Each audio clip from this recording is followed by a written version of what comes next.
حضرت عبداللہ ابن عمر رضی اللہ تعالیٰ عنہ بیمار ہو گئے، شدید علیم تھے، طبیعت مبارک میں کمزوری آ گئی، کچھ کھانے کو دل نہیں کرتا تھا، گھر والے بار بار کہتے کچھ کھا لیجئے کچھ کھا لیجئے، نہیں کھاتے تھے۔ بالآخر حضرت نافع آپ کے غلام تھے، ان سے کہنے لگے کہیں سے مچھلی مل جائے نا تھوڑی سی تو میں کھاؤں گا۔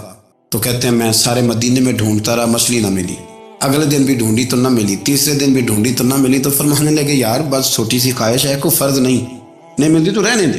کہتے ہیں چوتھے دن مچھلی مل گئی، میں 1.5 دینار کی مچھلی لا کے حضرت عبداللہ ابن عمر رضی اللہ تعالیٰ عنہ کے سامنے جو مچھلی رکھی تو آپ نے لقمہ روٹی کا توڑا تھا، مچھلی کو لگانے لگے کہ دروازے پہ فقیر نے آ کے آواز دی کچھ کھانے کو دو۔ تو حضرت عبداللہ ابن عمر نے روک لیا اور ہنسے۔ کئی دفعہ ہم بھی دیتے ہیں پر ہمارا چہرہ دیکھنے والا ہوتا ہے، اتنے ہم غصے میں ہوتے ہیں دے دیتے ہیں، لیکن جو سلوٹیں ہوتی ہیں نا چہرے والی وہ گنی نہیں جاتی۔ ہنسے اور میں دیکھو میرا اللہ کتنا کریم ہے، وہ مجھے بچانا چاہتا ہے، اٹھا بار دیا جا کے۔ تو خادم اب حکم کا پابند تھا، وہ لیت اللہ تو کر نہیں سکتا تھا، وہ گیا اور جا کے دے آیا۔ فقیر جب سارے محلے سے آٹا اکٹھا کر لیتے ہیں تو پھر ایک جگہ جا کے بیچتے بھی ہیں۔ دے آیا، وہ 2 گلیاں آگے گزرا تو میں پیچھے دوڑا گیا، میں نے کہا سچ بتا کھانی ہے کہ بیچنی ہے؟ وہ کہنے لگا جو بھی سبب لگ جائے کر جاؤں گا، آپ نے دے جو دی ہے۔ تو کہتے ہیں میں نے اس سے کہا کہ یہ 1.5 دینار کی میں نے خریدی تھی، اگر تو 2 دینار کی مجھے بیچ دے تو آج کل مچھلی مدینے میں مل نہیں رہی تو میں اپنے آقا کو دے دوں گا، وہ یہی کھائیں گے، بیمار ہیں۔ تو کہنے لگا جی بسم اللہ، مجھے کیا اعتراض ہے، 2 دینار مل رہے ہیں، 1.5 کی مچھلی، اور 1.5 کی بھی کسی نے نہیں خریدنی تھی، اب تو پک گئی۔ فرماتے میں نے 2 دینار اس کو تھمائے، وہ مچھلی اس سے خریدی اور خرید کر کے میں لا کے حضرت عبداللہ ابن عمر کے سامنے دوبارہ رکھی۔ تو فرمایا یہ کیسے آ گئی؟ میں نے کہا حضور 1.5 کی خریدی تھی اور پھر فقیر کو دے دی، اب اسی سے میں 2 دینار کی خرید کے لایا ہوں، آپ قبول فرمائیں۔ تو فرمانے لگے تم نے اچھا نہیں کیا، اب اس طرح کرو 2 دینار بھی اسے دے اور مچھلی بھی واپس دے۔ عرض کی حضور کیوں؟ فرمایا تم نے قرآن نہیں پڑھا؟ حضور پڑھا ہے۔ فرمایا رب فرماتا ہے لن تنالوا البر حتی تنفقوا مما تحبون، تم بھلائی کو اس وقت پہنچو گے جب اپنی پیاری چیز راہ خدا میں خرچ کرو۔ امام غزالی نے لکھا ہے، فرمانے لگے دیا تو وہ حضرت نافع کہتے ہیں میں دینے گیا، دے کے واپس آیا تو کچھ پریشان تھا کیونکہ مجھے بھی 4 دن ہو گئے تھے نا تلاش کرتے، تھوڑی طبیعت میں مایوسی تھی کہ اتنی محنت سے میں نے لایا اور آپ نے واپس کر دی۔ تو حضرت عبداللہ ابن عمر نے مجھے قریب بٹھایا، پھر مجھے تھپکی دی، فرمانے لگے پتر میں نے ویسے بھی کبھی جھوٹ نہیں بولا اور آج کل تو میں ویسے ہی بیمار ہوں، ٹائم ہی نہیں، وقت ہی نہیں، موقع ہی نہیں جھوٹ بولنے کا۔ میں تجھے سچ بتاؤں مجھے مچھلی کھا کے اتنا سکون نہیں ہونا تھا جتنی اللہ کے راستے میں خیرات کھا کے مجھے سکون ہوا۔ تو تجھے تو میری راحت سے غرض ہے نا کہ مجھے راحت کیسے ہوتی ہے، تو مجھے سکون ملا ہے راہ خدا میں دے، میں نفسانی خواہش پوری کر لیتا تو یہ میرا نفس کل پھر مجھ سے مچھلی مانگتا، پرسوں کہتا نہیں چھوٹے گوشت کی یخنی بھی چاہیے۔ ہم لوگ الجھ گئے ہیں، بہت بڑے قیدی ہیں اپنے آپ کے، بڑے قیدی، سارا دن اپنی خواہشات کی تکمیل میں بھاگے رہتے ہیں، بڑے بڑے سونے نوجوان۔ میں ان پہ تنقید نہیں کرتا، مجھے ان پہ ترس آتا ہے۔ جب میں رات کے اندھیروں میں انہیں ٹیلی فون لے کے چوکوں میں کھڑے دیکھتا ہوں تو مجھے رحم آتا ہے۔ میں کہتا ہوں دیکھو نفس کی خواہش کے پیچھے یہ کیا مثلاً آخر کیا ہے، اس میں ایک عورت کے پیچھے تباہ کر لیا اپنے آپ کو، یعنی زیادہ یہ کوئی مقصود ہے، یہ کوئی مقصد حیات ہے جس کو مقصد بنا لیا ہے؟ میرے عزیز بات کو سمجھ لیں، اتنا خوبصورت آدمی ہے اور اتنا اس کا اونچا قد کاٹ ہے، اور کیا کس کے پیچھے یہ بھاگا ہوا ہے؟ بڑا سمجھدار، دانشور، عقل مند آدمی، ذی روح بندہ، لیکن اس کا سٹیٹس آپ یہ ملاحظہ کریں کہ وہ 20-40 ہزار کی خاطر جھوٹ بولتا ہے، دھوکہ دیتا ہے، فریب اور فراڈ کرتا ہے۔ ہم اپنی نفسانی خواہشات کے پیچھے اس طرح بھاگتے ہیں کہ ہم اصل سے رہ جاتے ہیں۔ میری باتوں کی سمجھ آ رہی ہے آپ حضرات؟ تھوڑا تھوڑا کر کے ایک ایک کر کے ان کی باتیں کم مانیں۔ وہ ضروری تو نہیں نا کہ سویرے ناشتہ بازار سے اپنی مرضی کا تگڑا کیا ہے، بازار سے لا کے پوڑیاں چنے بہترین کھائے، اور پوڑیاں چنے ابھی کھائے نہیں، شاپر میں ڈالے ہوئے ہیں اور وہ لے کے ابھی آ رہا ہے، تو ساتھ ہی رستے سے گوشت بھی چھوٹا اچھا لگا تو 2 کلو وہ بھی لے آئے کہ پوڑیاں چنے کھاؤں گا اور دوپہر کے لیے گوشت پکاؤں گا۔ پہلے یہ تو کھا لے صاحب، اس سے تو نجات پا لے۔ یہ پتہ نہیں ہضم ہوتا ہے کہ کچھ اور کرتا ہے تیرے ساتھ، لیکن وہ گوشت بھی ساتھ لے آیا، یعنی ٹیبل پہ ناشتے کے ٹیبل پر بیٹھ کے فیصلہ ہو رہا ہوتا ہے کہ ہم نے کیا کھانا ہے، ہم نے کدھر جانا ہے۔ سنگیو یاد رکھو، باتوں کو سمجھو اور غور کرو۔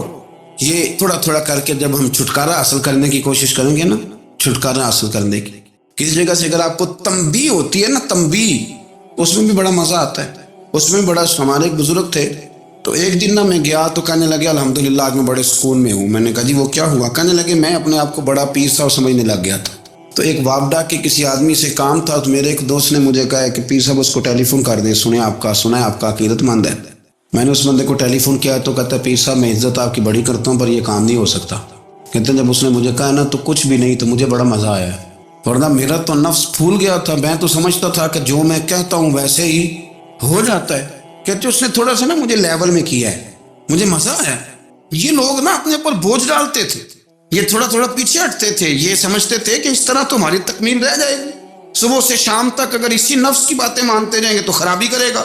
دولت کا نشہ ہے بھائی، دولت کٹھی کرنے والا کسی جگہ سیر نہیں ہوتا، حسن کا نشہ ہے، حسن کا نشہ ہے۔ حضرت ابو بکر شبلی رحمۃ اللہ علیہ فرمایا کرتے تھے جو تیری بیٹی کو خوبصورت سمجھ کے اس کے ساتھ نکاح کرنا چاہے اسے بیٹی نہ دینا۔ حضرت جی کیوں؟ فرمایا حسن تو تھوڑے دن کے بعد ختم ہو جائے گا، پھر وہ اس کی قدر نہیں کرے گا، وہ تو کہیں اور منہ مارتا پھرے گا۔ حضرت ابو بکر شبلی رحمۃ اللہ تعالی علیہ کی بیٹی خوبصورت تھی، ایک نوجوان کہنے لگا میرا نکاح کر دیں۔ آپ فرمانے لگے پتر تو 1 مہینے کے بعد آنا، کر دوں گا، بڑی موٹی تازی خوبصورت صاحبزادی۔ تو حضرت نے اسے دوائی کھلائی، اسے پخانے لگ گئے، جو پخانہ کرتی ایک مٹکے میں سنبھال دیتے۔ تھوڑا وقت گزرا تو وہ ہڈیوں کا پنجر بن گئی، مہینے بھر میں دست اتنے آئے کہ کمزور ہو گئی۔ تو ابو بکر شبلی 1 مہینے کے بعد نوجوان کو بلایا، فرمایا ادھر آ تیرا نکاح کروں۔ بچی دکھائی تو وہ کمزور بستر پہ پڑی، فرمایا شادی کر، کہنے لگا اس سے نہیں میں نے کروں گا۔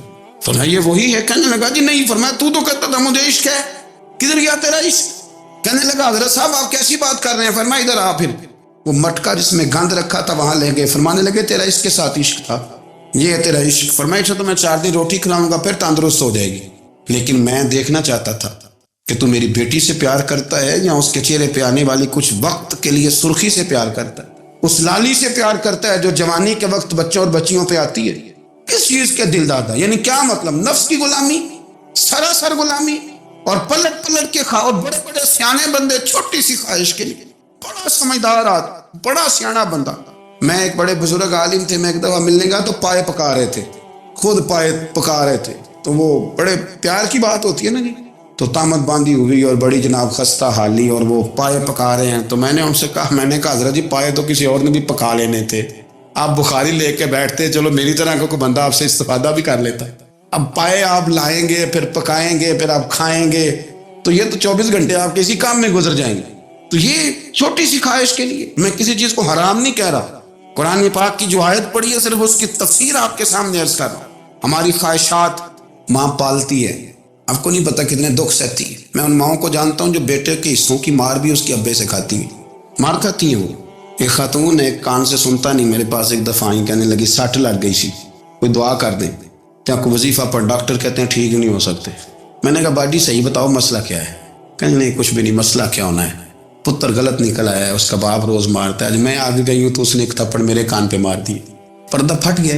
مائیں مار کھاتی ہیں، لیکن وہ پتر جس کو بڑی محنت سے پالا ہے، وہ جوان ہوتا ہے تو اماں سے کہتا ہے تجھے چھوڑ دینا ہے، پر جس لڑکی سے میرا ٹیلی فون پہ رابطہ ہے اسے نہیں میں نے چھوڑ، وہ نہیں چھوڑ سکتی، ہر شے کچل جاتا ہے وہ۔ اماں کبھی لیٹ کے رات کو سوچتی ہے کہ یہ تو میری کل کمائی تھی، میں تو آج بھی اس کے حصے کے تھپڑ اپنی گالوں پہ برداشت کر رہی ہوں، تو یہ کدھر گیا؟ اردشیر نام کا بادشاہ تھا وہ، حضرت محدث ابن الجوزی آج سے کچھ 700 سال پہلے لکھتے ہیں۔ اردشیر بادشاہ بڑا خوبصورت تھا، جوان تھا، بڑا عقل مند تھا، اس نے اس طرح کی قریب کی ساری ریاستوں پہ قبضہ کر لیا، بڑا عقل مند زیرک تھا، قبضہ ہو گیا۔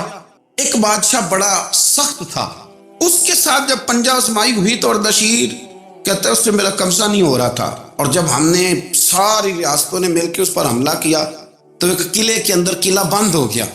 اردشیر بڑا خوبصورت آدمی تھا، بڑا سمجھدار تھا، تو وہ بادشاہ قلعہ بند ہو گیا، اس نے کہا نکلنا ہی نہیں، اب وہ اندر بند ہے، یک بارگی حملہ کیا تو وہ بڑا بڑا قلعہ تھا اس میں بند ہو گیا۔ اس بادشاہ کی نا جس پر حملہ کیا، اس کی بیٹی اچانک ایک دن قلعے کی دیوار پہ چڑھی تو اردشیر کے حسن و جمال کو دیکھا تو عاشق ہو گئی، اور اپنے ہی باپ کے خلاف اسے کہنے لگی کہ اگر تو میرے ساتھ شادی کا وعدہ کرے نا تو میں تجھے رستہ بتاتی ہوں حملہ کرنے کا۔ اس نے کہا میرا وعدہ رہا، تو رستہ بتا۔ اس نے رستہ بتایا اس لڑکی نے، اور بادشاہ نے حملہ کیا تو اس کا باپ قتل کیا، اس علاقے پہ قبضہ کیا شادی کے وعدے پر۔ ہاں نفسانی خواہش بندے کو اندھا کر دیتی، نہیں سمجھ آتی اس کو میں کدھر جانا ہے، اندھا کر دیتی۔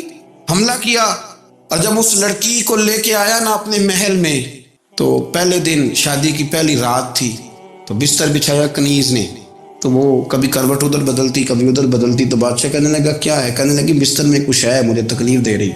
اس نے چراغ جلائے اور جب بستر اٹھایا تو ایک اتنا سا دھاگا نکلا۔ دھاگے سے عموماً تکلیف نہیں ہوتی، تو اس نے کہا تو اتنی نرم و نازک ہے کہ دھاگا؟ کہنے لگی میرا باپ نا میرے ساتھ اتنا پیار کرتا تھا کہ روز میرا بستر بھی خود بچھاتا تھا، اور اس نے آلہ رکھا ہوا تھا، وہ ناپتا تھا کہ کوئی پایا اونچا نیچا تو نہیں، میری بیٹی کا بیلنس سوتے وقت خراب نہ ہو جائے، اور میرے لیے گوشت اور کپڑے بھی خود پسند کر کے لاتا تھا، کھانے پینے کا خود خیال کرتا تھا۔ اردشیر کہنے لگا اچھا وہ اتنا پیار کرتا تھا، اور پھر تو نے اس کے ساتھ کیا کیا؟ کہنے لگا بلاؤ کنیزوں کو بلایا، فرمایا اس کو اٹھاؤ اور جلاد کے پاس لے جاؤ، اسے کہو کہ اس کے بال ایک گھوڑے کے ساتھ باندھے، پیر دوسرے گھوڑے کے ساتھ باندھے، اور ایک گھوڑا ادھر بھگا دے، کدھر بھگا دے۔ یہ جس کے باپ نے اتنا پیار کیا، یہ نفس کی اتنی غلام ہے کہ اس کی وفادار نہیں رہی تو میری وفادار کیسے بنے گی؟ جس نے اتنے نازوں سے پالا کہ دھاگا اسے برداشت نہیں۔ او یارو یاد رکھو، اگر نفس کی غلامی کرو اور بڑے بڑے وفاداروں کو چھوڑ کے غلامی کرو تو پھر کہو وفادار مل جائیں، کوئی بول لڑا نہ بول بیٹھی ہوں خصم ناراض بڑ بولیاں دے، کان سر کھائے تے بول بول ٹھنڈ پائے، بڑے فرق نہیں سجنا بولیاں دے، جڑیاں خصماں دی وچ رضا وسن، پاگ جاگ جاندے انہاں گولیاں دے، آپ ادلیاں نو سردار پین تکے تے شرما والیاں نو چوٹے ڈولیاں دے۔ اپنے نفس کے پیچھے چلو گے تو یہ تباہی ہے۔ جب ہم نے کسی سے وفا نہیں کی تو یہ کیا امید ہوئی کہ دنیا ہم سے وفا کرے گی؟ اللہ رسول کی مرضی کے مطابق اصول پسند زندگی بنائیں، ایک ایک کر کے اپنی خواہشات سے پیچھے ہٹیں، تھوڑے پہ گزارا کرنا سیکھیں، اپنے نفس کو سمجھائیں۔ ضروری نہیں کہ روٹی ہر وقت مزے کے لیے کھائی جائے، کبھی کمر سیدھی کرنے کے لیے خشک روٹی بھی کھا کے دیکھو، کبھی سادہ کھانا اس پہ بھی اکتفا کرو، کبھی تھوڑا کھا کے اچھے طریقے سے سادے کمرے میں بھی اللہ کو یاد کر کے دیکھو۔ نفس کے پیچھے نہ بھاگیے گا، تباہی کرے گا۔ رب کریم سمجھنے کی توفیق رفیق عطا